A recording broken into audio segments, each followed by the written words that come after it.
Welcome to version 3 of RecStaff. We've changed the structure of RecStaff by adding departments. The reason we made these changes is because you wanted your departments to have their own individualized configurations. For example, maybe your aquatics department wants to have an urgent lead time of 4 hours, but your fitness department wants 12. Or maybe the front desk doesn't allow shift splitting, but the arena would like to. RecStaff's new structure allows each department to decide their own settings independent of everyone else's.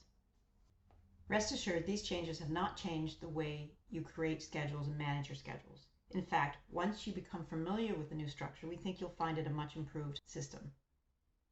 So I'm in as Amanda Jones in my test system for the company Bayside, and she is a department administrator. And I know this because she has the department setup menu option. When you log in, if you have the department setup menu option, it means you're a department administrator as well. So let's take a look at what this means. A department administrator manages your department. So you have the ability to change the settings for your department, modify your department itself, the schedule types within your department, and the employee types. User permissions is where you set the system roles. So let's take a look at the department settings. We've aggregated all of the settings within RecStaff into this one page, so it is quite extensive now. There are settings for employees, communication, shift board, scheduling, credentials, reminders, and security. And as a department administrator, you can individualize your department's settings. So you change these to suit your needs.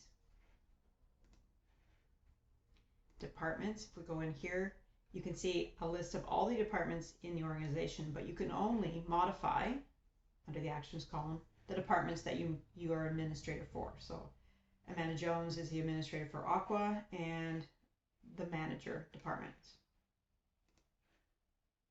In the schedule type, same thing. It's a list of all the schedule types within the organization, but you can only manage or change or add schedule types for your department. So for the Aqua department, they have one schedule type called Aqua, and for the manager department, one schedule type called manager. You could have more than one schedule type within a department. Employee types. These are the employee types for the organization, and you can change your department's hours limits. So how many target minimum hours per week, target max, when do you start to pay overtime in a day or in a week, in a pay period. We've also created a site administrator role. It's usually only held by 1 or 2 people in an organization, and they'll know it because they'll have the site setup option instead of department setup.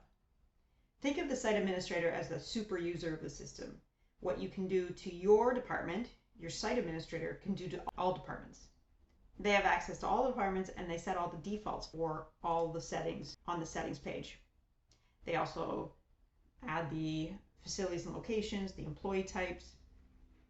So they are the super user. So if you find that you're limited in something that you want to do, you go to the site administrator, and they have access to all departments and can make changes where you maybe can't because you can't access that other department.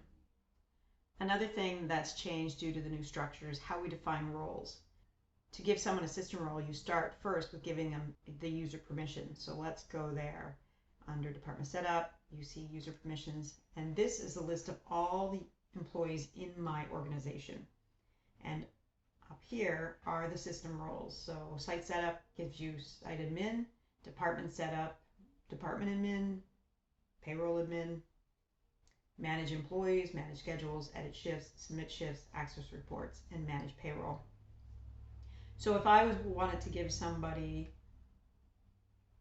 department admin, I would, and let's do this for Brittany Hamilton, I would click on the pencil icon and click department setup, and then I would save that. There's usually 2 steps to setting up a system role. Step 1 is to get the user permission for the role. So I've given Brittany permission to be a department administrator, but I have not assigned her to a department yet. So let's do that. We're going to go to departments, and I only can assign her to Aqua, to the departments I'm administrator for. I can assign her to those. So if she had to be assigned to Arena, then she would be talking to the Arena administrator.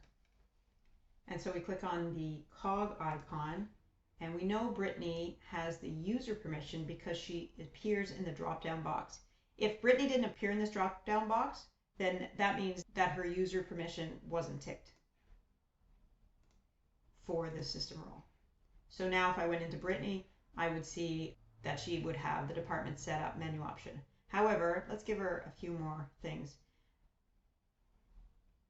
Let's allow her to also manage employees and manage schedules.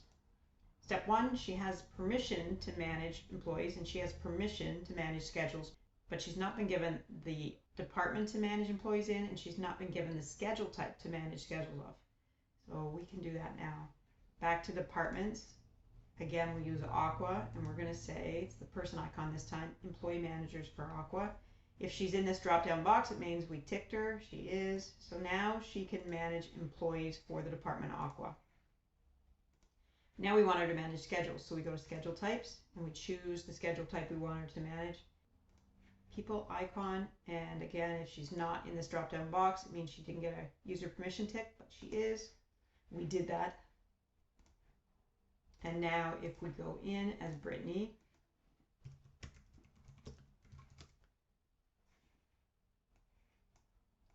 you could see that she has managed schedules, she has managed employees. If I clicked on those, it would be for the department for Aqua. You can see in here it's Aqua for the scheduling. And she also has department setup because we gave her department administrator privileges as well. I hope this quick overview helps you become familiar with the new version of RecStaff. We do have other videos that allow you to drill into the system roles to get a little bit more detail about them. If you have any questions, please don't hesitate to contact us. Thank you.